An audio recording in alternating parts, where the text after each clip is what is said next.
Okay, I have a question, and this is based on another course I'm taking, and it's why do we sterilize grief? Why do we sterilize death? I mean, in some cultures, people dance with the corpse or have a drink with them. Oh, pre 19th century Civil War funerary methods tended to be you kept them at home, you washed them, you spent time with them, you probably got out some irritation while washing them, especially if, oh, that Frank, he always was a diva. Well, hats off to you, Frank. Stuff like that.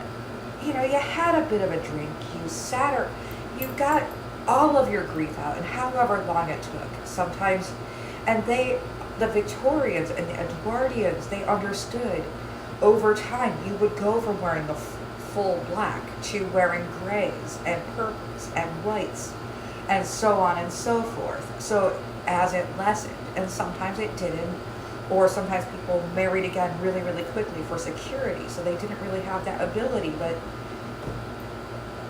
it wasn't all sterile, and we didn't just keep it away from us.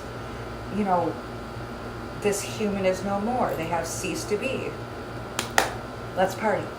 Woo! Stuff like that. And of course, back then, people lost a husband or a wife or a rich uncle, and they may have gotten some cash, but they also might lose security and need to marry again very, very fast within like a year or two to make sure that they still had that ability, because not everyone had the abilities to be free and independent like we do today. You can choose. And some people, I suppose, still do that, and hats off to them. But we were talking about time and about my favorite Byrds song, the one that's based on Ecclesiastes 3. For everything there is a season, and a time for every matter under heaven. A time to be born, a time to die, a time to plant, a time to pluck up, a time to heal what is planted, a time to kill, a time to heal, a time to weep, and a time to laugh, a time to mourn, a time to dance, a time to cast away stones, a time to gather stones together, a time to embrace, and a time to refrain from embracing, a time to seek, and a time to lose, a time to keep, and a time to cast away,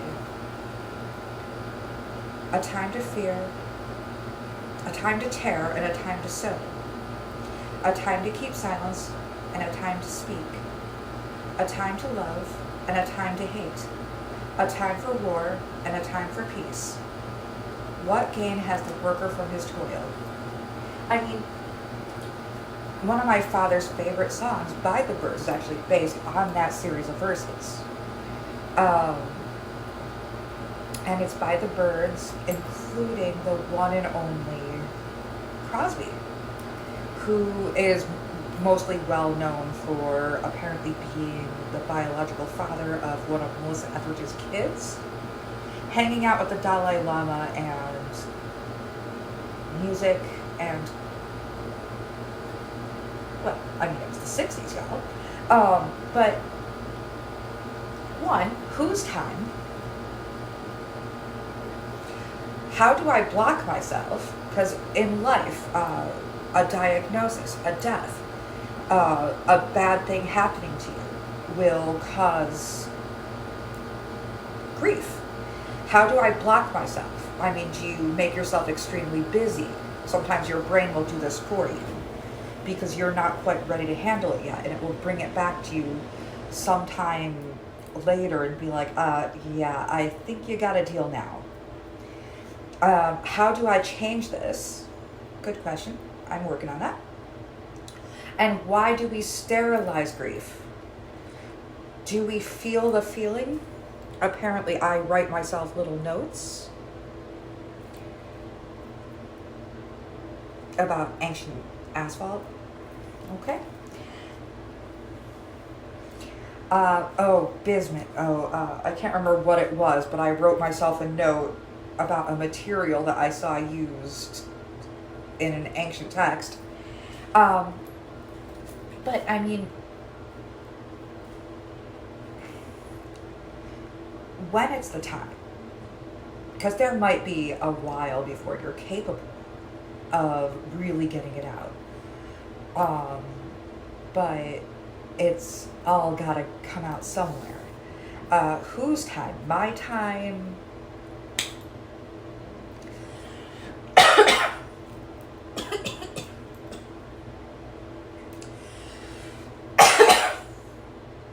Will be different than yours. And yours from Great Aunt Sally. So,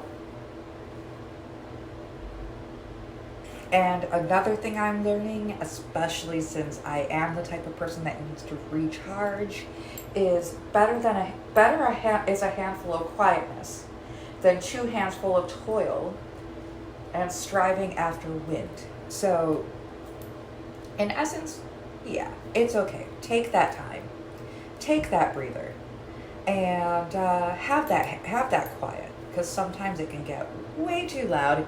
And I guess sometimes people understand that, and it happens to more people than just me. So, whose time? Why is everything so sterilized? Should we not go back to, I don't know,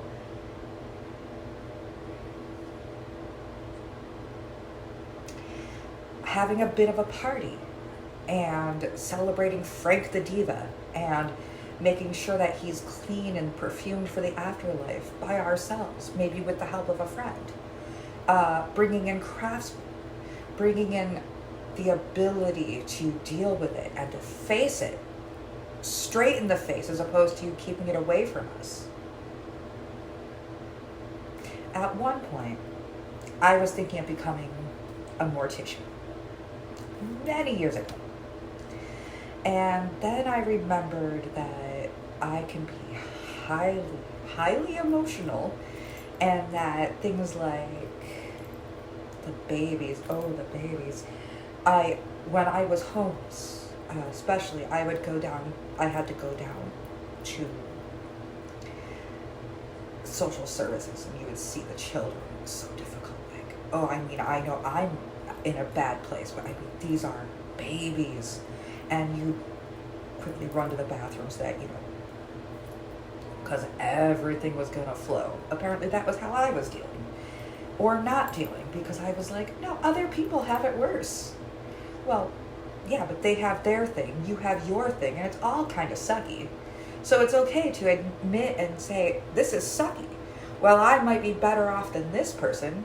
This is sucky, and I'm going to acknowledge its very suckiness. And maybe we need to start doing that. Anyway, you are so loved. If you feel it, feel it. It's not a bad thing to feel. If you need it, take the time. I'm there. And it sucks.